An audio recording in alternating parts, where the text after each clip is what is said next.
Welcome to SolFul Connections, where we skip the small talk and head right into the soul talk.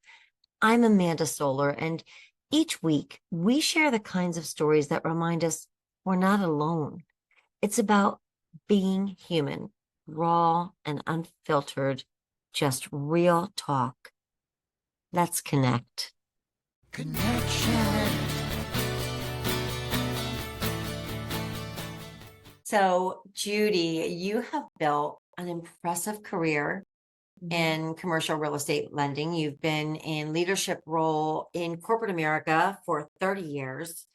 You are a published author with the book Ignite Your Potential.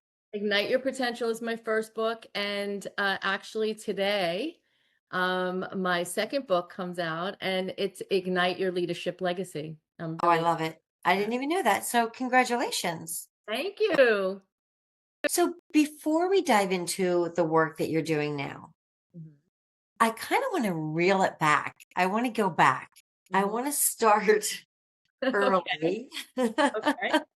Um, you know, what kind of started your journey toward, to me, they're compatible, but they seem so divergent. On the one hand, it's very corporate, very finance, which seems almost rigid. And then on the other hand, you're doing work helping people to uncover their power and all that is within them. Can you kind of go back and remember as a childhood, like what did you want to do and where are the foundations of this? Yeah.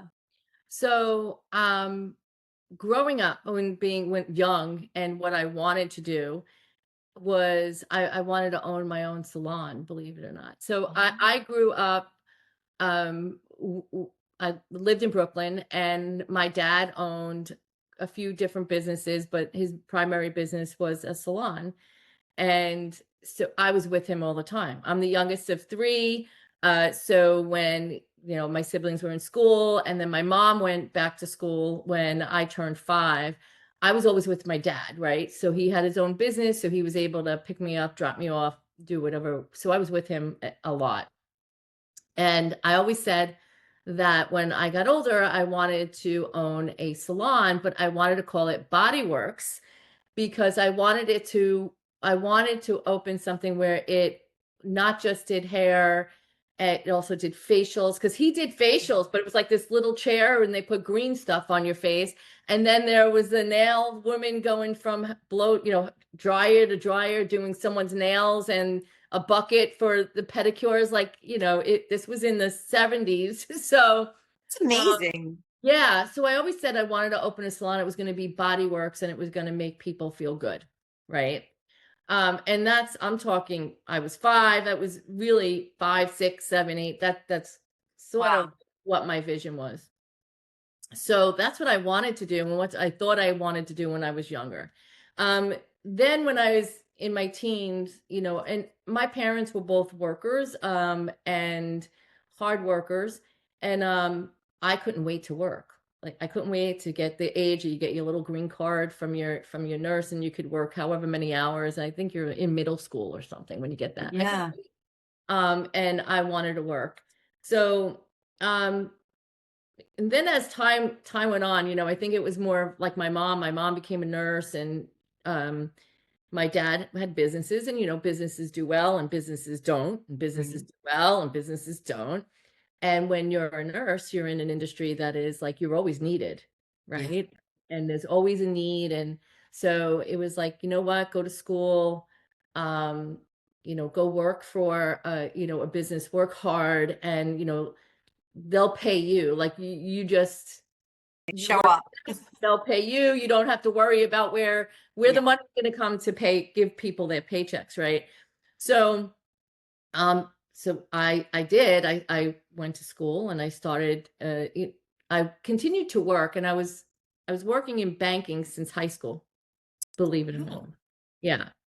So, when I was in high school, the local one of the local banks, their processing center was in the same town as high school, and it was back in the day when you had to encode numbers on the bottoms of checks. So after school, the school students would go and we would do all the encoding on the bottom of checks. So that's where I learned about like the movement of money and how money could, how money moves from, getting a check to getting into a checking account to paying bills to all of that was in high school.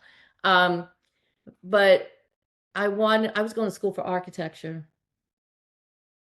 That's I, so interesting. Such a like, body, yeah. salon, architecture, finance. Yeah, so I wanted to be an architect because there's something about design, I guess, for me and drawing, and I even do it today. Like I'm always doodling. And so I started to go to school for architecture. I'm like, all right, I'm gonna be an architect. But I worked and I loved what I did. I started working as then a bank teller, not wanting to be in banking. Like throughout Yeah. all of this, banking was never a vision for me. So there was two things that weren't a vision. Um, I wasn't one of the girls who were like, I just want to get married, Right. and I just want to have kids, and I can't wait to get married and have kids. Like that wasn't my vision. Not that I didn't want to do it, but I didn't want to do it right out of high school. Like it wasn't me. It was like, I want to go, I want to work, I want to do well, but architecture was more, in became like my focus. Um, so even though I worked for a bank because I was encoding, it wasn't like, oh, where can I go in banking at all? It just happened because of the hard work that I was putting in. Um, so I I was working in banking. I was going to school for architecture. I started to work in the branches because that worked better for my schedule for school. And back in the 80s, this was the mid to late 80s, the banking industry wasn't so stable, and a lot of banks were merging together because of Right. what was transpiring in the market then. And so the bank I worked for started merging with other banks, and they were asking me to help them on these projects while they were merging the banks. And what also, I was always tapped on the shoulder, branches had to be balanced out back then. And whenever a branch wasn't balancing out, doesn't happen these days because everything was manual back then. They would ask me, could you go to the branch, in another part of Long Island and Right. help them, and I'm like, yeah, sure, and I'm just moving along as I'm going to school for architecture, which was very time consuming for sure when you go to school for architecture. But I just started to be asked to work on certain projects, and then I started, okay, this semester I'm going to go part-time to school because like they need, and I liked what I was doing. I was helping, Right. I was fixing, I was, working with what I definitely my highest and best productivity is when I'm working with others we're all in alignment, and it's also helping us get into alignment. That I thrive on that. That's really great. So yeah, I'm like, okay, so I ended up, I do not have a college degree. Mhm. And that's something I didn't say openly to people because I always felt that people like looked down on you because you didn't, or You know you what, didn't. Judy? I gotta say, because I in the same. I went to college for 2 years, and we didn't have tons of resources, and I didn't have lots of discipline, and I wanted to get to work too. And but then I always think you have all different types of people, and then you have people that they got that degree, and it's kind of the last thing they've ever done as far as maybe the world of work or in that arena, and then they will talk about that college, their major sometimes until they're like 75, Yeah. and so it's really interesting. It's 4 years, but there is so much placed upon it societally in a sense that I think sometimes is warranted and sometimes is so unwarranted. Yeah. You have the difference between taking like business classes and Yes. then you're living this, Yeah. you Yeah. know? Yeah, it was, and honestly, when for me, being in a class, I was always your average student. Could I have been a high honors student? Yeah, I'm pretty sure I could have. If I wanted to really Yeah. sit there, read books, write a lot, do research, do like that is just not who I am, Right. right? Like it's a, can I do it? Absolutely. When I need to do it for something, I will Right. absolutely do it. But to do it because I'm being told to do it on a topic that I'm not even interested in, I'm never going to remember it. It's just not like I just don't thrive in that way, right? I And hear you. so when I was now I put college on hold and I always said I was going to go back at some point and be an architect. I'm still not an architect, Right. but who knows? Still I time. go back in time, who knows? But I do want to go back and take some art classes because that's the part of architecture that I really liked, Yeah. and the building part of things like building sculptures and building Yeah. models. Like I loved doing that. So I can, that's why when my son was really little, I loved doing the Legos with him. It was great. He loved it, and so did I. That was Yeah. really good. Um, but to come back to my like journey and what I wanted to be and where kind of like where my journey took me is then in these communities of the folks that I was around in banking and I was working on all of these mergers, people saw things in me that I didn't see in myself. So I was just like, sure, I was always like, I loved what I did, and if I can help somebody, that's what I thrive. So I never said no. I was always like yes, but I never, it wasn't like I said yes and I was saying yes to something I didn't want to do. I was saying yes to, I was interested in it, right? Right. And then I found myself raising my hand, or if I saw that there was an opportunity that they might need, I was like, hey, and if you need help on that, Yeah. like you can. So I was one, and I tell that to people now, and throughout my career, to those who are younger and coming into corporate America, you know don't expect to be tapped on the shoulder. That doesn't always happen, and it doesn't happen often.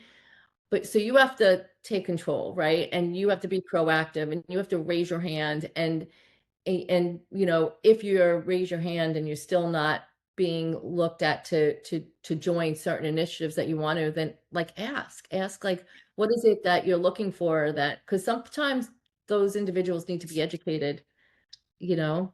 Yeah. Um, so yes, people saw in me. That was one thing I have to say. I was fortunate. Like my career took a path, and I think unconsciously I was actually promoting myself, but I didn't realize I was promoting myself. But people, did was like, hey, I think like we would like you to work on this now and with us. And I would have been like, what? I'm in sales now, right? And I've been in sales management since my mid-20s. Wow. And I was always operations before that because I like like I was saying to you, mergers of banks and Yeah. fixing branches weren't balancing and all of that. I would be the one to go and help find, and fix. I was like, fix it. I'm the fix it person. So when they said sales, I'm like, I'm not, I'm not a salesperson. I don't like what? No, you mean operations? You want me to go work with the operations team? Um, but they saw something in me that I didn't see in myself. That's And interesting. being in sales, that's customer facing, Right. right? That's exposing yourself. That's like a whole different, mindset and focus. And that was in my mid-20s, and you know, throughout my corporate America from that, I've always been in a sales management leadership role. And it just was as I worked, I went in ways that I really enjoyed and liked, and I knew I obviously I thrived from it. Something struck me that you said that I find um, worthy of exploration because you talked about thriving when you're working with a group of people Hmm. and you're in alignment, which is such a challenge for so many Hmm. in business. You know, when I'm talking to people, I mean, throughout my business career and up until today, if you talk about somebody, sometimes that's the toughest thing about their job, that kind of interaction and interfacing with people. How did you make that something that you find pleasurable? Like, what are the skills or what is your approach? Yeah. Um, well, I worked on myself for a while. So, I talked a lot about the beginning of my career, right? But then there was the mid part of my career, and there was a lot of other things going on in my life where I was the one that was staying below the radar, right? I was the one that I wasn't speaking up in meetings, believe it or not. I was present, I was there, I would do a lot of the work, um, but I wasn't the one. People were talking, and I'm like, "Yep, that's what I was gonna say," or I wouldn't speak up, and I found myself like I would leave a meeting feeling unfinished. Like I left meetings feeling like I had more to say and off not to say, but to Mm, offer, and I'm afraid to offer that because of my own limiting beliefs now that I know that. I know it was like my own mind was I was making decisions based on a not a true story in my head, right? So, mhm. and I would leave, and then I would see whatever we were talking about wasn't going anywhere, and once I was one-on-one, I'd say, I was thinking, and then I would say exactly what I was should have said 2 days prior, and it would be like, "Yeah, you know what? You're right." And so I didn't it was something that I realize now when I was younger I thrived, then I went through this part of life where we let our minds take over, and it's because we have more experience now, right? And as we have experiences through life, it's how we take those experiences, um, and how we use them, and we could use it against us or we could use them for us and to help us. But there's a lot that we do that we hold ourselves back because we believe the stories we tell ourselves, right? And Yeah, so once I worked on that and realized that it's okay if I bring up an opinion of mine or anything that I think might be beneficial for whatever the topic is, it's okay if it's not a yeah, good fit. That's okay. There is not a right and a wrong. yeah, Just sometimes there is a better way or a better path. And then sometimes people think it's the better way and better path, and then you course correct, right? Because okay, this isn't going to work. All right, then let's try So always bring up and don't feel like even if your whatever you're going to say and whatever you're going to contribute, they don't leverage or use. That's okay. yeah, Because if you don't let it, you're going to always think of why didn't I or I should have. And at least if you did, you could say, okay, well, I did. It worked, it didn't, they leveraged it, they didn't leverage it. And, I think what we get caught up in is how people are going to perceive us and yeah, how they think of us, and will it embarrass me? And honestly, if I really and that's work, like, it doesn't happen just naturally. right. Like, there were things that I still get, I'm like, "Oh, I might get like, should I do that? I'm gonna be Yes, embarrassed." And it's like, I realize that, um what we say and how we talk and how we feel, it's like if someone is going to judge me, because that's basically it, it's judgment. So if yeah, somebody's going to judge me based on something that I feel about, that's their problem. It's not right. mine, because I I, don't we're all different. So they yeah, can judge me, that's fine, but that's their problem of why they're judging. There's obviously something that they need to work on internally, right? right. And so I've learned so much, and I really spend a lot of time, and I will always spend time on continuing to grow myself and to continue to thrive. So being around like-minded people for me, I thrive, Yeah, right? And it's when I am not only the people I'm around, those It's when we're all working towards the same goal, Yeah. all helping one another, and I know that I'm gonna have a seat at that table with a strength, and everyone knows what my strength is, and I'm going to be sitting at that table with a weakness, but I can guarantee you that another person around that table offsets my weakness because it's their strength. Yeah. And I know that. So I will pick at like, Amanda, this is your strength. And I know that if something comes around, it's like, that's not me, it's Amanda. Like that's Yeah. her. Go for it. Right. Like she's your person in this project. And that's okay. We are not meant to know everything. Right. You Yeah. learn every single day. When I was in banking back in the day, I was in banking for a short time, um, at the beginning of my career. And when I worked in banking, there were a lot of women in the bank. I worked with a ton of women, and even the CEO of the bank where I worked was a woman. Very But I nice. do also know that the finance world is really it's very male dominated. Yes. So when you were sitting at that table, Yeah. what was kind of the gender balance? Oh, earlier on in my career, I was the only woman around the table. Okay.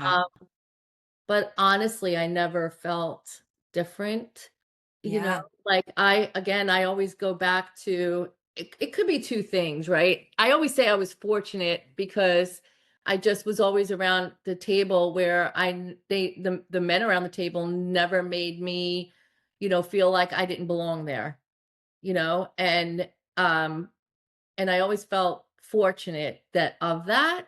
But as I look back and I was talking about that period of time of when I didn't speak up, I didn't realize it, but I really was holding myself back, Yeah. right? And but it wasn't anything to do with the people that are around the table. It had all to do with my own insecurities. It had nothing to do with any one of them around the table.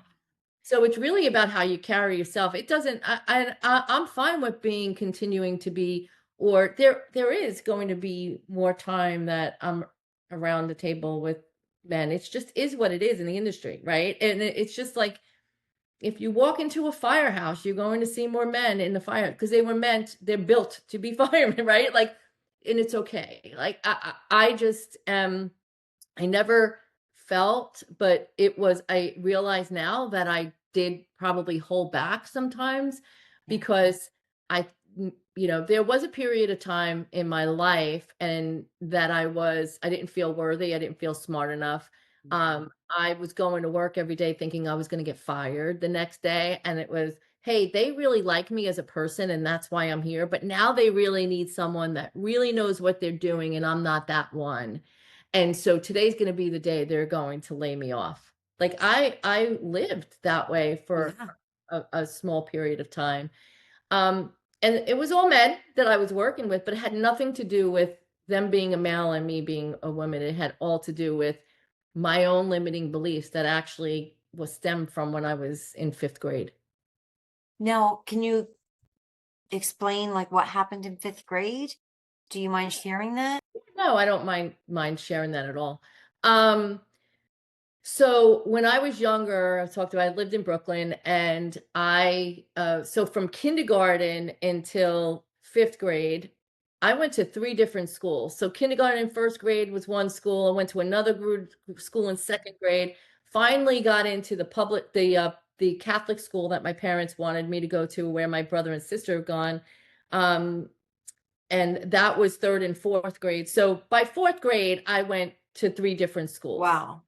And that is probably, I think, and even I have a 15-year-old son, and I look back now on his journey in school, and those years I think were the most critical years for sure. And so here I was, and it wasn't anything that my parents, my mom was going to school now, and my dad had businesses, and it was more about convenience. I couldn't get into this Catholic school because of the number of students they can take, and they couldn't take any more students or whatever it was. I don't know, but I Right. couldn't get in until 3rd grade. And I guess that's a story my mom should tell, but I don't know what it was, but they were putting me in schools that made it convenient because of where I needed to be and get picked up and get, Mhm. Yeah. and then we moved to Long Island, and I was starting school in 5th grade. So in 5th grade, and they still do this today according to my son, because I shared this story with my son. When we started school, they put you in reading groups and they were Right. colored, right? And it Yep. was green, blue, red, orange, yellow. Mhm. And I was put in the green, right? Green was the lowest. They made it Right. super clear that green was the Oh, low. right. And can I just And say too, watching that they always say, "Oh, the kids don't know." The yeah, kids totally know.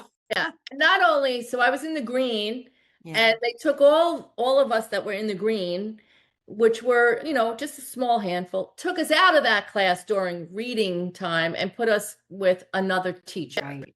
right? So it's like I lived at then it came, so that was my 5th grade. So right there it was, I'm not smart enough to be with everyone Right. else. I'm not, I'm not smart enough. Because it's school and you're learning, and that's where you become smart, right? By going to That's right. school and, you Yep. so now 6th grade comes, and 6th grade is a double class. These 2 teachers taught together. It was a big class. Had the same thing. You had your green, your blue, and all of that. Now here they did put you in the groups. You stayed in the same 2 classrooms, but they were like, "Okay, get into your blue, green." Yeah. But everyone knew green was the lowest Yeah. group.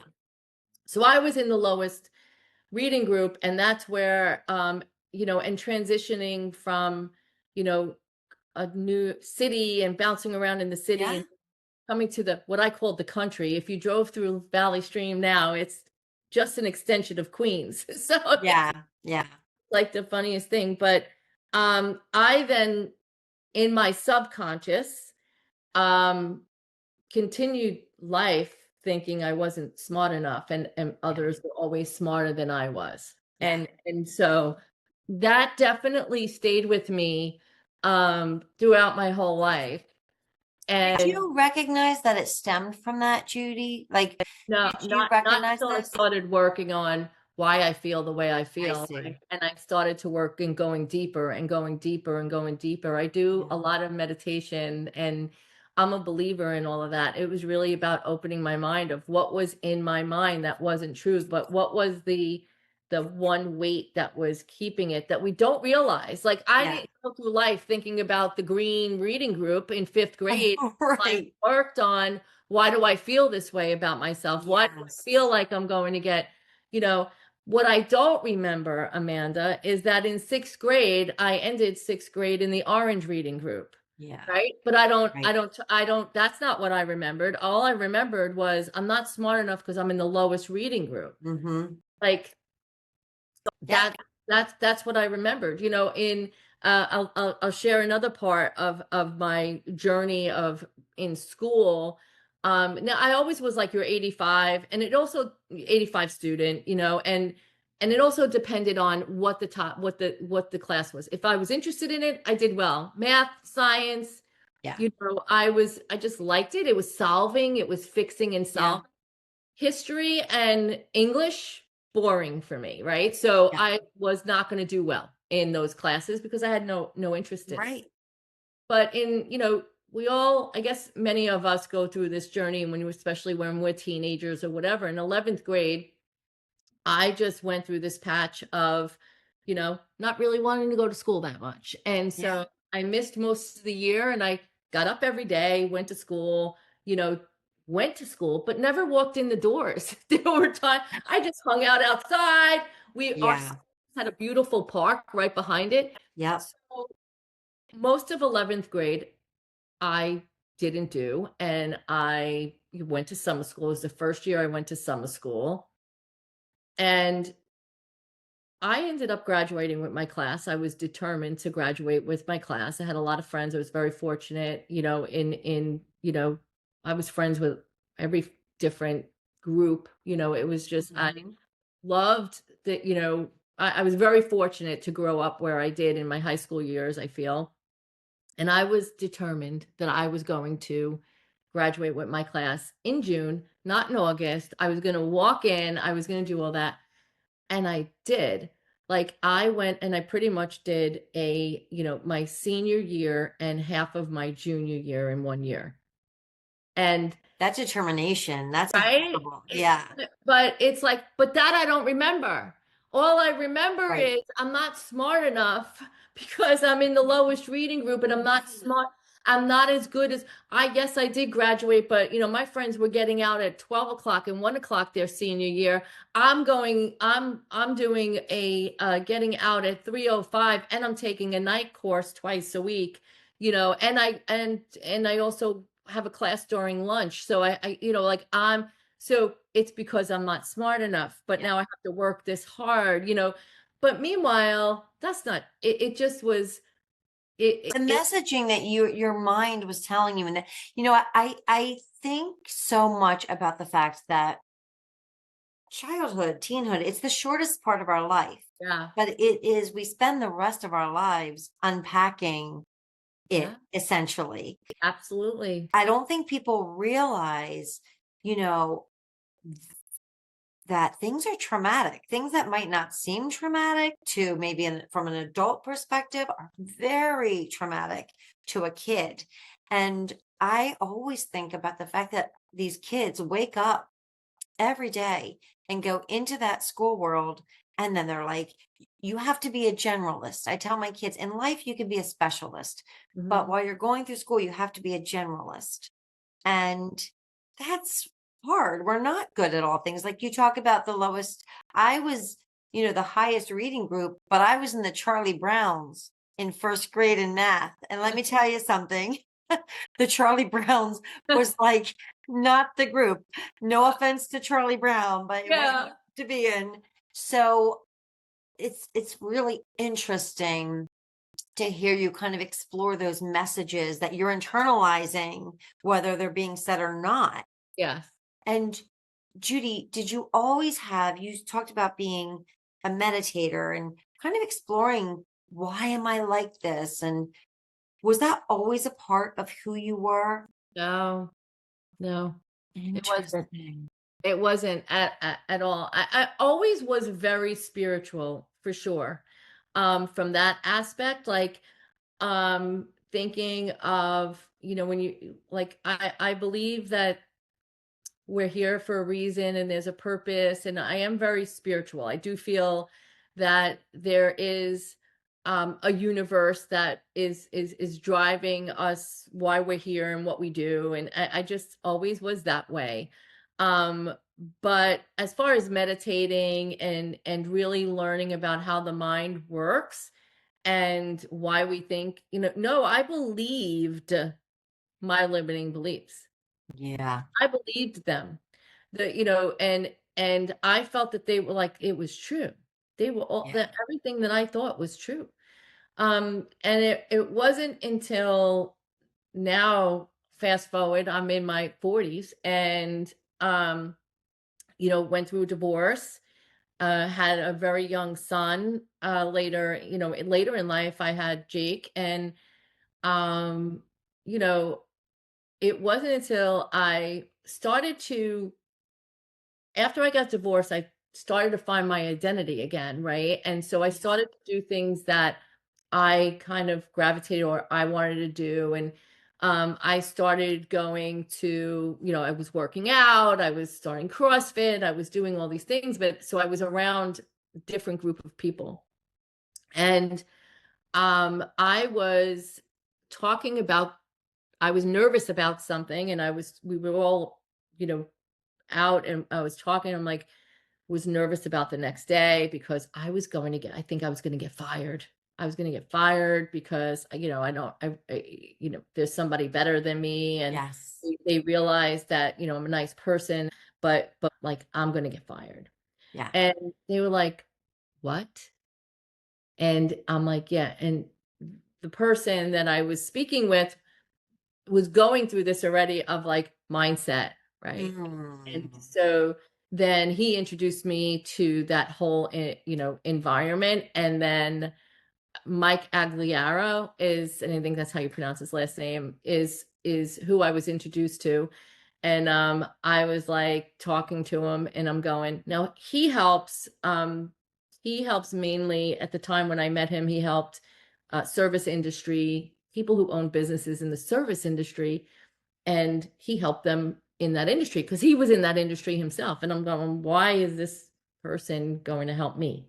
Um, you know, Yeah. and I spent a day with him and it was all about the mind and about our limiting beliefs. And what a breakthrough for me from the first time that I met him. And I still work with him to this day, right? And not just Yeah. work with him, but I also, there's just now I'm always in the search for what is going to help me continue to grow. And because my mind is always going to grow and my whole being is always going to grow. And there's always going to be something that's going to cross my path that is going to be a challenge. And I'm Yeah. always looking for what the outlet is that's going to help me navigate through it, you know? Yes. Yeah. So it really started in my 40s and it's a completely different life since then. Like Yeah. it's just amazing when you know how to, like for me, all of my stress and fear would sit in my right here in my Yes. belly. And now the second I feel it, like I used to have that constant. I couldn't sleep at night. You know, you have your sleepless nights, right? Because you're feeling this Mm. anxiety and this tightness. When I know that tightness is coming or I start to feel the slightest bit of that tightness, I visualize, okay, now I'm like, why am I feeling this way? Now I start to like not just identify I'm feeling that way, but now I have to say why. Yeah.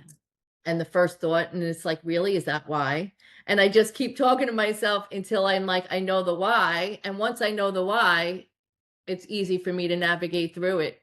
Because you're such a solution person. Yeah, So and I once you get to continue to that, work on how to do it, you know? And yes. and if I ever do get stuck that I can't get this knot out of my and I have this fear, I have the people to call to help me get through it because it is really I am a true believer of the power of proximity.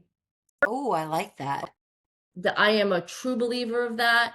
Um, I think like one of when I was reading like through the questions and reading through that, there was a question in there. You said like, what would you say to someone who's stuck? Yes. And it's like, first you have to really look internally and really visualize why you're stuck and keep like digging to see what the true reason is. But outside of that, look at the people who you surround yourself with. And when do you Such a good point. and it's like you're gonna have your different circles. So think about all of the circles that you circle, the people that you circle yourself around, and which is the one that you feel most stuck, Yeah. right? Because it's that power. It's like you have to look at that. It's about that circle that's keeping you stuck. So those folks are not serving you for whatever it is that's keeping you stuck. Yes. It's like you need to then look at your other circles or maybe create a new circle that's going to Yeah. help you get unstuck.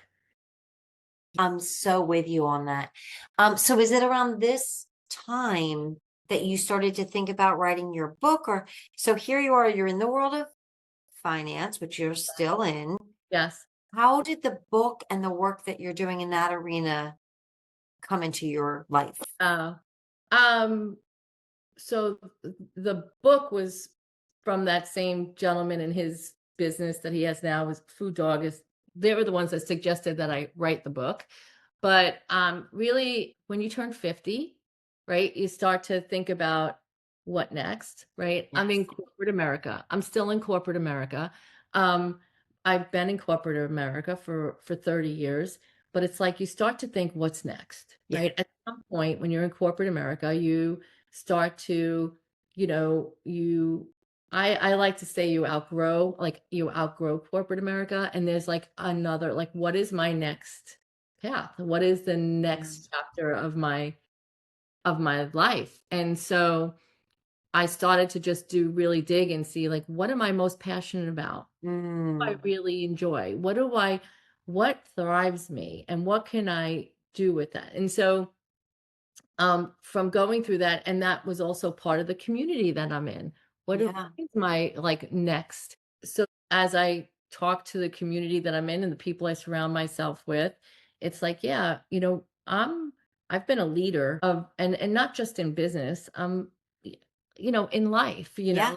the way I lead my life, the way you know, the friends I surround myself with, and the people I surround myself with, like, how do I lead my own life in all different groups of the environment around me? So, um, the one thing, and I'm like, what am I passionate and what I thrive? So when I look at my corporate America career, it's not about numbers. I'm not a brilliant number person at all. I have helped and built businesses, repositioned businesses, built businesses from scratch, right? Not alone. I did it with some great people along the way, but I'm super, super, I have a lot of knowledge and wisdom when it comes to that. And I've worked with large corporations for a long time. So I'm like, and a lot of it is about leadership and how you influence others to get the best out of others. So you work for the same common goal, and how do you get there, right? And it's also about, sometimes there's people around the table that they're not the right folks around that table, which they're not going to be happy in the role either. Their strength is in something else, and being okay to say, okay, you shouldn't be here, but you should be over here, right? Or Yes. whatever that might be. So um, it's like, why not bring that to, all of the what I've learned over the years and what has worked for me, and the wisdom I have, and bring it to mid-sized and small businesses and help them, Yeah. right? Like, because you could do it for anything. And Yeah. it doesn't matter the industry. It's really not about finance. It's any industry. Right. You have people that work with you and for you, and you have a specific goal that you want to achieve in your business. You have to make sure you're leading and you're all in alignment, and there's clarity, and there's, and sometimes it's okay if you have somebody sitting around the table that's not the right person sitting around the table because they're not happy. Like, help them find what's really their true, you know Yeah. calling. So yeah, and it just, so with the book, it was, they were like, you have so much to share, like, Wow. put it in writing and share it that way. And I thought that was a little bit crazy at first, because I'm not a writer, Amanda. It's Well, like, you know what? Look right? at that full circle moment Right. from I the don't, green I'm group. like, I'm not a good reader, so I'm gonna write a book. It's like, come on. But see, that to me is like the ultimate empowerment, and it's the ultimate taking back of that story. Yeah. Yeah. Yep. So I'm going to even add to this, right? So when I first started, I'm like, all right, I'm going to build this out, and it's something that I'm building, that I'm, over time I'll transition out of corporate America. It's just, you retire, you get, I know I look great, right? But You um, do. but retirement is on the horizon, and it's retirement from corporate America, but it's not retirement from my life, right? So it's, Right. what am I going to do next? And so yeah, the funny thing is, when I first started doing this, and someone asked me, like, who's your avatar? Who is it that you Yes. want to focus on? And I was just like, business owners. And so many people would say, well, why aren't you focusing on women? Why are you just like anyone? I'm like, because I could help anyone. And, why should I just zone in on and focus on women? And I was like, I just want to help everyone. And they're like, all right, all right, all right. And then, like, every conversation I have, everyone talks to me about women, right? And now Mm. I do support, I host, I will facilitate women groups in all the different industries that I've been in over the years. And but it was just something that I did. I didn't do it because I was being told to do it. I didn't do it because I felt women were different and we should have something separate, right? I Yes. didn't do it. I just, it just felt natural, but I didn't look at it as, you know, I'm going to be out there and, whatever when it comes. So I don't know. I just was like anyone.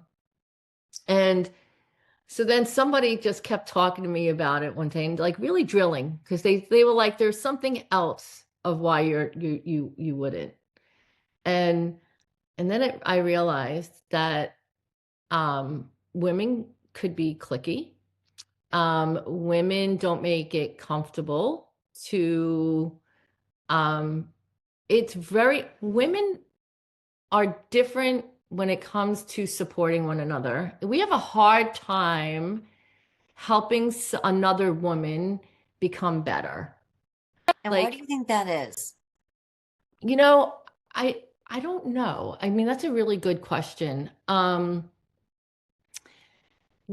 don't know if it's more of like our own insecurities, right? So I would say it's like our own insecurities that when we see another woman that's doing something that we want to do, but our insecurity is keeping us from doing it, we will bash that woman, right? Yeah. We'll instead of like a, a a woman walking up on a stage who's going to speak in front of thousands of people with the little headphone that's going testing, testing, right? Like Yes. Yes. you're sitting in the audience and and if she walks up and you're like some women will go, and it's not everybody, but I think it's No, the I know. majority of us. We could all say that we've been there or whatever.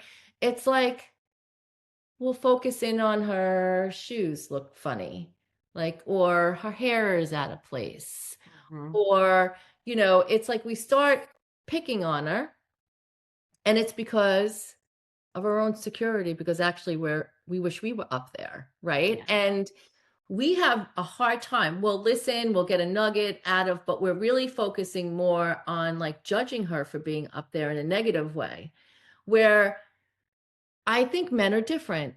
And it's not again a good or a bad. I don't, it's more about our own insecurities in ourselves. And with men, so men, I think would, if there's a guy that goes up on stage and is talking and is presenting, and there's a man in the audience that wants to do that so badly, that man is going to go up to him on that stage and talk to him, is going to say, hey, I would love to do what you do. I am like not confident about, or can I?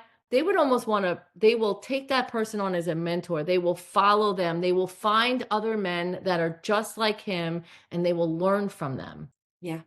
Maybe that's And something to do with the way we societally raise everybody. Because you know what I was thinking when you were talking about the woman that's up on the stage? yeah. I was thinking, if you think about the powerful women in the world today, they kind of get it from all sides.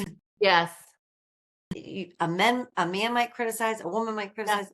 And so it's just societally, we're, we're hard on women for whatever reason. And then B, maybe it's something to do with like a preponderance of men in sports, and then they learn this, or like if you can Could. get this message, your messages, which are so essential for women to hear, to even younger women. But I think we can learn at any stage. I mean, you can teach Yeah, them. it's learning and yeah, it's learning at any stage. And yeah, that's why I've changed like my whole Yeah, it's like, no, do you know how powerful we could be yeah, together? yeah. You know, and there's men are powerful too, but women like and again, it's Yes. not because of the differences or anything like Yeah. that. I'm not it's all about how we work Right. together, Right. right? And we are different. We're known to be, we have that,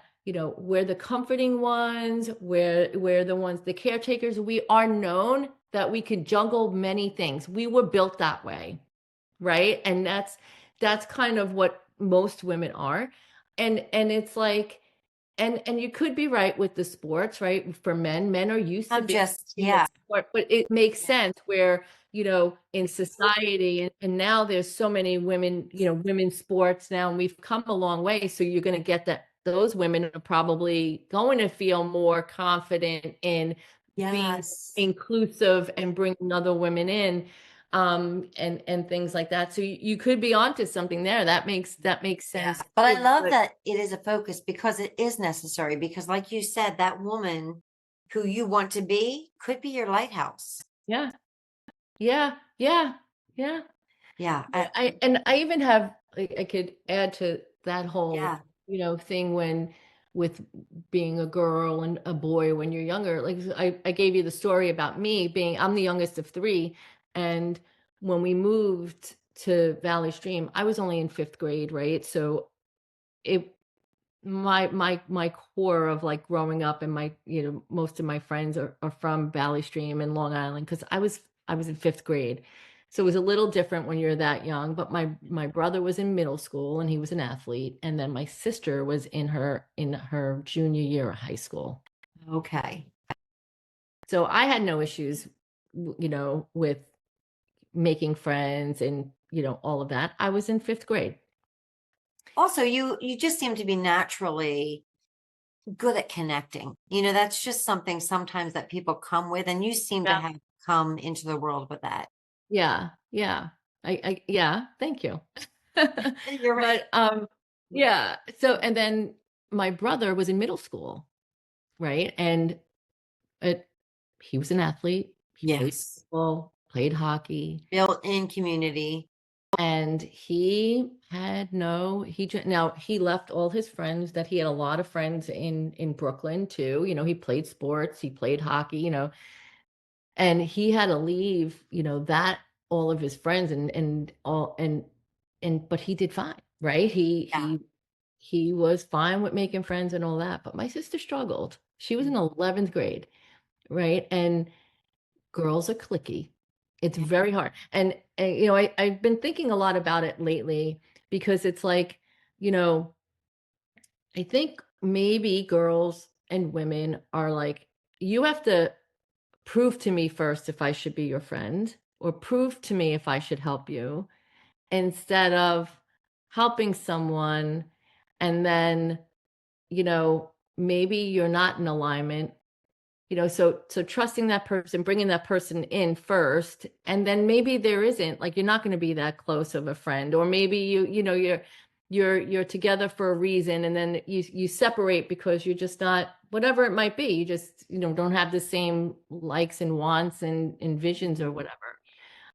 Where boys and men are more accepting, like, bring them in, and then over time, if that person doesn't align, they let them go. It's Right. like, and Interesting. I feel like, women need to, like, you have to prove yourself of why you should be my friend first, or prove yourself if you should be in our group first, Yeah. before letting somebody in and seeing if they're really the right It's fit. such I don't it's know. such I a don't know. These are well, it's just, a great topic, I think, because I think there's so many truths that you're expressing that are all true. And I think also, what for whatever reason, women seem to be really good at like that one-on-one, like, let me look into my eyes. We're gonna build a bond in a yeah, relationship. And then when somebody enters from the side, we haven't, I don't know if it's learned behavior, innate behavior, but it's like, oh wait, you're here too. Now, how do I focus on these multiple people? yeah, It's really such an interesting topic.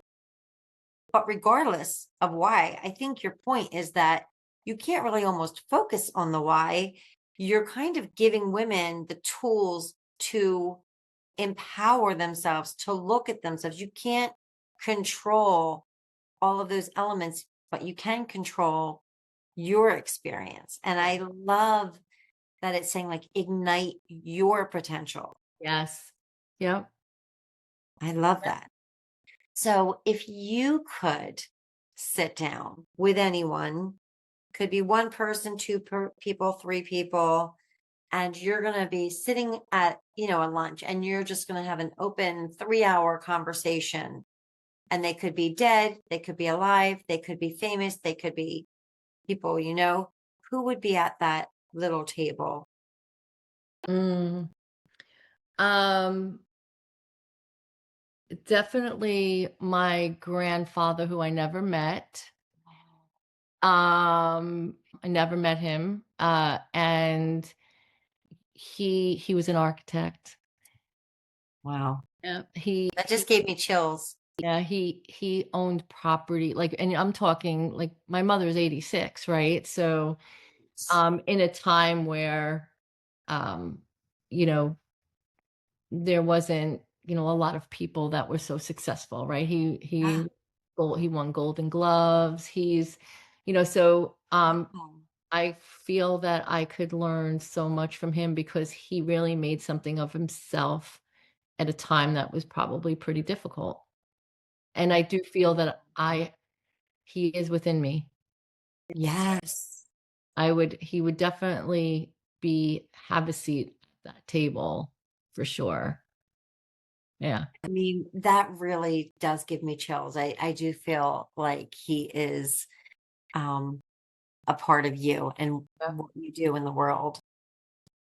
And what do you do or incorporate that brings you joy? The world can be heavy and it can be dark, Yeah. not only globally, but just our own world. We can be hit with challenges and stress. So we have to bring lightness in, no matter what is happening, even if it's just like the hardest thing, or if it's just like a mundane part of your life. So if there's either a practice, or I mean, it could be that you just watch a funny movie or that you go for walks, but is there Yeah. something you do that brings the light into your life? Yeah. So, well, I'm always spend a lot of time. We talk about meditation and all of that, but I find like workshops, specific workshops that just resonate with me, and I'm always investing in being my best self.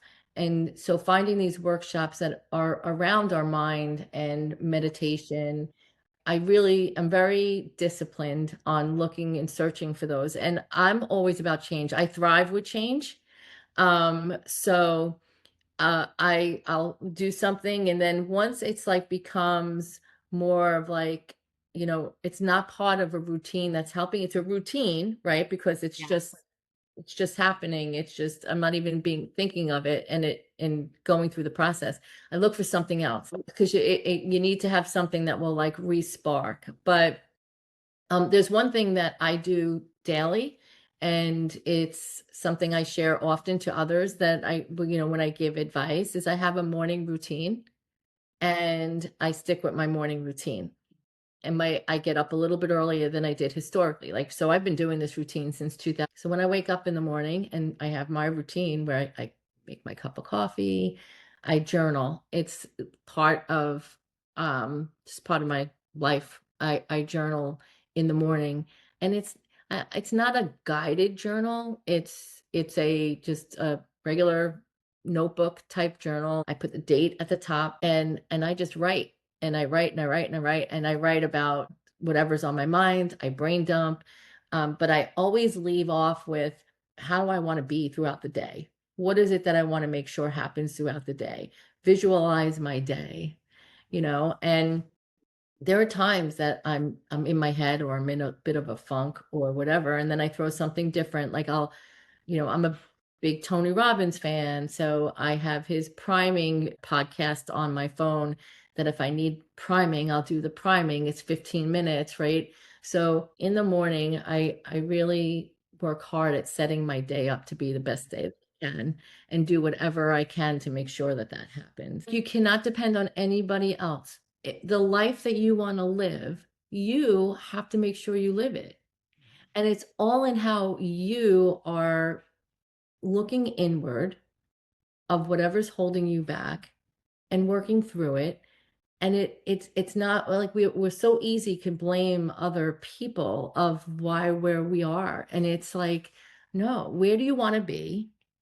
And keep visualizing that. Yeah. Right. And then when you're there, where do you want to be? And that's just the way I look. It's, I did research on this, and I used to say, one of the things I didn't like about myself is I was a procrastinator, right? I avoided things that for whatever reasons, didn't want to follow through with whatever it was, whatever the item or whatever it was that Yes. I didn't do or wasn't doing. Now, it needed to get done at some point, and some things maybe they don't need to get done for a month or whatever, but it's more about avoidance. So, why am I avoiding it? So, I trained myself that whenever I was going to procrastinate on something, it's why am I avoiding this? And just do it because it feels so much better when it's done. Yeah. And I have that conversation with myself. You're avoiding that. It could be as little as like something on the counter, like a fork on the counter. And it's like I look at it and I just Yeah. avoid it. But whatever, like I could take that fork and put it in the dishwasher. I could, but I don't want to do it. Why am I avoiding that? Because because then that fork's gonna become two forks. And Yeah. it's gonna become three forks, and it's gonna be a mound of dishes in my sink. Now I feel chaos and clutter, and I caused that myself. And it feels so much better to not avoid. And I use that as an example, but that is in everything in life. So I wasn't a procrastinator, I was an avoider. And I was Oh, avoiding yeah. something that I didn't want to do. And sometimes it's because I just don't want to clean the dishes right now. But if I don't, it's going to pile up and it's going to cause chaos. But that's in anything. It's in, finishing a task at work. Don't avoid it and just Oh, do it. yeah. It could be It's a so much hard better. conversation. Um, and then lastly, I just want to ask, what is soulful living to you? What does that mean to you? It's living the life that I want to lead. Like it's living the life how I want, the way I want, and truly what I desire.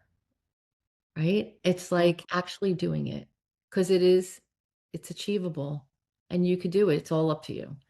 So that's soulful. I do believe that you don't even realize the life that you truly want to live because it's always going to be once you reach it, you're going to have just another, Yeah. right? And that kind of brings me to something that I resonate and think about all the time. And it was one of Matthew McConaughey's speeches. Somebody asked him who his hero was, and it was like his hero was him in 10 years. Oh, And 10 years came, who's your hero? It's 10 years. Are you your hero? He's like, nope, my hero is in 10 years. And he's like, I will never catch up to my hero because my hero will always be ahead of me. oh, I meet my hero, there's going to be another hero in my hero. It will be me.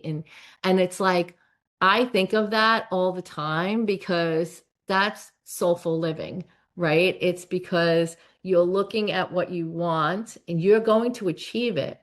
But then it's like there's always going to be something else that you're going to want to do and want to achieve. And that's soulful living. beautiful. Thank you, Judy. Thank you. This was pretty awesome. I want to come back and visit. I really would love that. I would Yeah. open door. Hey, thanks so much for listening. Thank you for being a valued part of the Soulful community. Thank you to William Aronson for writing, recording, and producing the Soulful Connections theme song. And finally, always know you're not alone. We are connected. We're all in this thing together, and you and your story are important. Let's just keep on connecting.